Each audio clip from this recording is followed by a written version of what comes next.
ഇന്ന് പ്രപഞ്ചത്തിൻ്റെ സന്ദേശം എന്താണെന്ന് നോക്കാം. അതിനു മുമ്പ് ഷൈനിക് സ്റ്റാർസിലേക്ക് ഏവർക്കും സ്വാഗതം.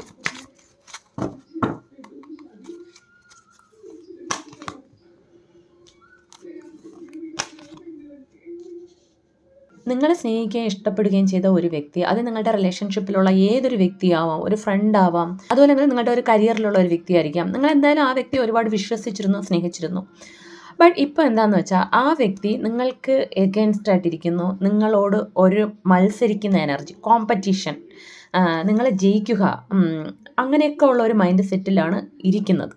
നേരത്തെ നിങ്ങൾ ഒരുപാട് അവരെ സ്നേഹിച്ചിരുന്നത് കൊണ്ട് തന്നെ നിങ്ങൾക്കിപ്പോൾ അത് ഒരു കുറച്ച് പേർക്ക് ഇതൊരു ഷോക്കായിരിക്കാം. കുറച്ച് പേർക്ക് ആ ഷോക്കിൽ നിന്ന് നിങ്ങൾ മനസ്സിലാക്കിയിട്ടുണ്ടാവും, ഈ വ്യക്തി ഇങ്ങനെയാണെന്ന് നിങ്ങൾ മനസ്സിലാക്കിയിട്ടുണ്ടാവും. ബട്ട് ഇവിടെ പ്രപഞ്ചം നിങ്ങളോട് പറയുന്നത് എന്താണെന്ന് വെച്ചാൽ, ഇപ്പോഴും നിങ്ങൾ ആ ഒരു പഴയ വ്യക്തിയുടെ ആ ഒരു റിലേഷൻഷിപ്പിലും നിങ്ങളുടെ ആ സ്നേഹത്തിലും തന്നെ നിങ്ങൾ സ്റ്റക്കായി കിടക്കരുത്. അതിനെ വീണ്ടും റിപ്പീറ്റഡ് ആയിട്ട് നിങ്ങളുടെ ലൈഫിൽ വീണ്ടും അങ്ങനെ ഒരു പാറ്റേൺസ് നിങ്ങൾ കൊണ്ടുവരരുത് എന്നാണ് പറയുന്നത്. നിങ്ങൾ അവരെ ചേസ് ചെയ്യുന്നത് സ്റ്റോപ്പ് ചെയ്യാനാണ് പറയുന്നത്. സ്റ്റോപ്പ് ചെയ്തിട്ട് നിങ്ങളുടെ കരിയർ, നിങ്ങളുടെ ഫ്യൂച്ചറിലേക്ക് നിങ്ങൾ കോൺസെൻട്രേറ്റ് ചെയ്യൂ എന്നാണ് പറയുന്നത്. കാരണം ആ വ്യക്തി ഒരു ജെന്യൂൻ ആയിട്ടുള്ള ഒരു വ്യക്തിയല്ല. വീണ്ടും നിങ്ങൾ അവരെ ചേസ് ചെയ്ത് കൊണ്ട് പോവുകയാണെങ്കിൽ വീണ്ടും നിങ്ങളുടെ ജീവിതത്തിൽ അങ്ങനെയുള്ള ദുഃഖങ്ങൾ ഫേസ് ചെയ്യേണ്ടി വരും എന്നാണ് കാണുന്നത്. അപ്പോൾ പ്രപഞ്ചം പറയുന്നത് എന്താണെന്ന് വെച്ചാൽ, നിങ്ങൾ ഇൻഡിപെൻഡൻ്റ് ആയിട്ട് നിൽക്കൂ.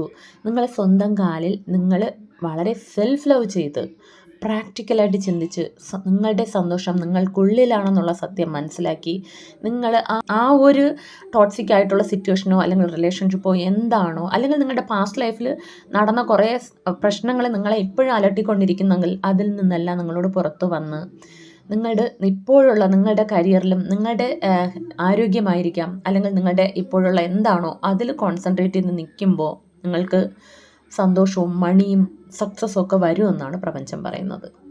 അപ്പോൾ നിങ്ങൾ കമൻറ്റ് ബോക്സിൽ പോയി താങ്ക് യു യൂണിവേഴ്സ് എന്ന് ടൈപ്പ് ചെയ്ത് ഈ ഒരു പോസിറ്റീവ് എനർജിയെ ക്ലെയിം ചെയ്യൂ. ഇതൊരു ജനറൽ റീഡിംഗ് ആണ്. ഇതിലുള്ള പോസിറ്റീവ് കാര്യങ്ങൾ മാത്രം എടുക്കുക.